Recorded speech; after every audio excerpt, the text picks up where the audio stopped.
आज तुमची सभा झाली त्यात तुम्ही धनंजय मुंडे यांची एक काही ऑडिओ कॅसेट तुमच्याकडे आहेत म्हणाले ते अरे तुरे भाषा वापरतात, शिवीगाळ करतात असे आहेत. नक्की कधीचा प्रकार आहे आणि काय प्रकार आहे? तुमच्यावर जास्त रोष होता कारण अशोक हिंगेंनी सुद्धा तुमच्यावर टीका केलेली आहे. बजरंग सोनवणे हे जरी जातीने मराठा असले तरी कर्माने ते मराठा बिलकुल नाहीत असे थेट गंभीर आरोप तुमच्यावर, गंभीर टीका त्यांनी केली. लोकसभा निवडणुकीचा जो सगळ्यात महाराष्ट्रातला महत्त्वाचा आणि हाय व्होल्टेज लढाई असणारा मतदारसंघ तो म्हणजे बीड मतदारसंघ.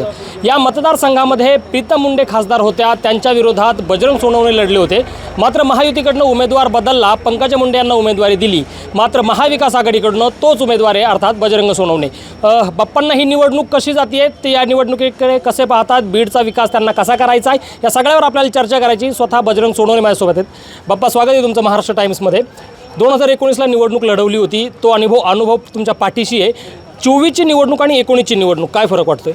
2019च्या निवडणुकीमध्ये माझ्याबरोबर एक डझनभर नेते होते.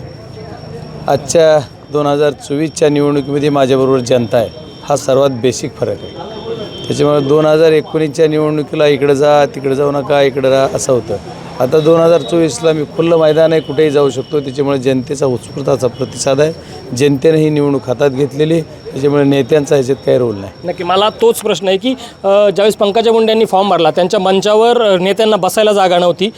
तुमच्यासोबत नेत्यांची फार कमी, अशा वेळेस प्रचार करताना काय उणिवा जाणवत आहेत का? नेते नाहीत म्हणून तो मैदानात जाऊ शकतो लोकांपर्यंत. आता तुम्ही बघताय ना, ही जी दिसती गर्दी त्याच्या याचं उदाहरणच आहे की जनतेने डायरेक्ट निवडणूक हातात घेतलेली. जनतेला डायरेक्ट मला भेटता येते, मध्ये कुणीही नाही. तुम्ही ती सभा सगळी पाहिलीच असेल. त्यात धनंजय मुंडे यांनी एक तुमच्यावर गंभीर आरोप केलेले आहेत.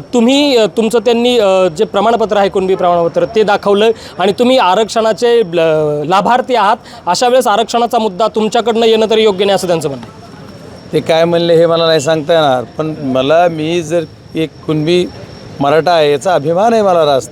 आणि आदरणीय जरांगे पाटील यांच्या उपोषणाचं ते श्रेय आहे की ते माझ्यासारख्या एका तरुणाला कुणबीचं प्रमाणपत्र मिळालेलं आहे. आणि ते असं दाखवायची काय गरज आहे? अरे ते ऑनलाईन कोणालाही मिळतं. एखादा विकास दाखवायचे काही तर तुम्ही दाखवा.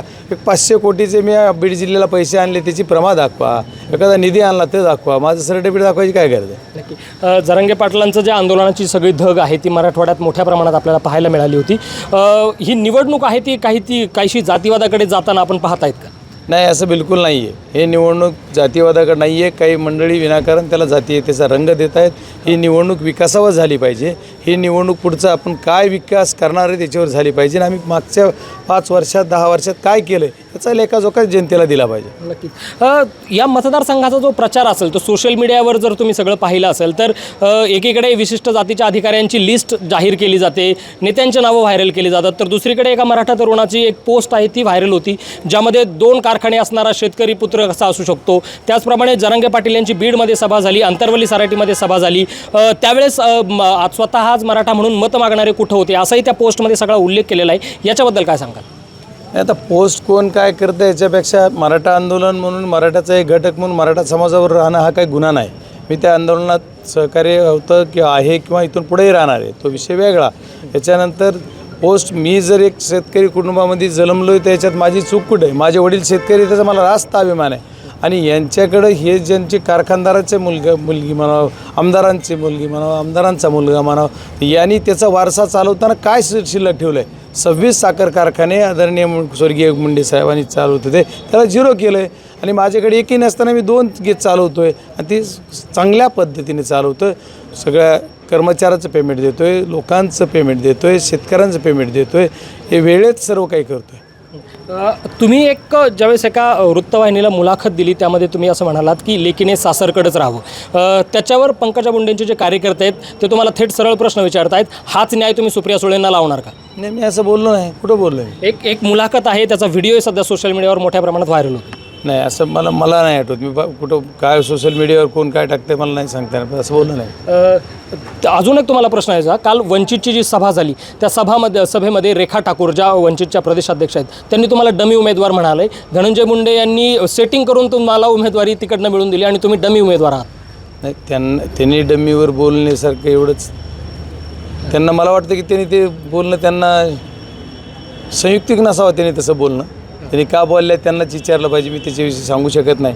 धनंजय मुंडेंनी माझ्यावर डमी म्हणावं, धनंजय मुंडेंनी माझ्यावर टीका कराव्यात, धनंजय मुंडे साहेबांनी काय बोलावं, त्यांनी काय म्हणावं, त्या रेखाताचे खूप उंचीच्या नेते आहेत, त्याच्यामुळे मला त्याच्यावर काही बोलणं संयुक्तिक वाटत नाही. कालची जी सभा झाली त्यात वंचितची, त्यामध्ये तुमच्यावर जास्त रोष होता, कारण अशोक हिंगेंनी सुद्धा तुमच्यावर टीका केलेली आहे. बजरंग सोनवणे हे जरी जातीने मराठा असले तरी कर्माने ते मराठा बिलकुल नाहीत, असे थेट गंभीर आरोप तुमच्यावर, गंभीर टीका त्यांनी केलेली.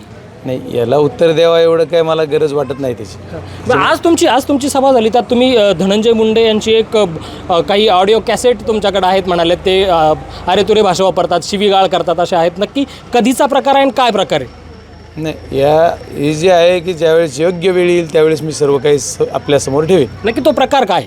नाही, जो काय असेल ती परिस्थिती मी वेळ आल्यावर सांगेन, आज ती वेळ नाही. धन्यवाद. हे होते महाविकास आघाडीचे उमेदवार बजरंग सोनवणे. त्यांचा प्रचाराचा जो दौरा आहे तो सुरू आहे आणि या प्रचारामध्ये त्यांचा प्रचार कसा सुरू आहे, माझ्यासोबत या निवडणुकीमध्ये नेते जरूर नसतील मात्र जनता आहे आणि मला नेते नसल्यामुळे फिरायला फ्रीडम आहे, अशा पद्धतीचं बजरंग सोनवणे यांचं वक्तव्य. Abhijit Darade, Maharashtra time online, Beed.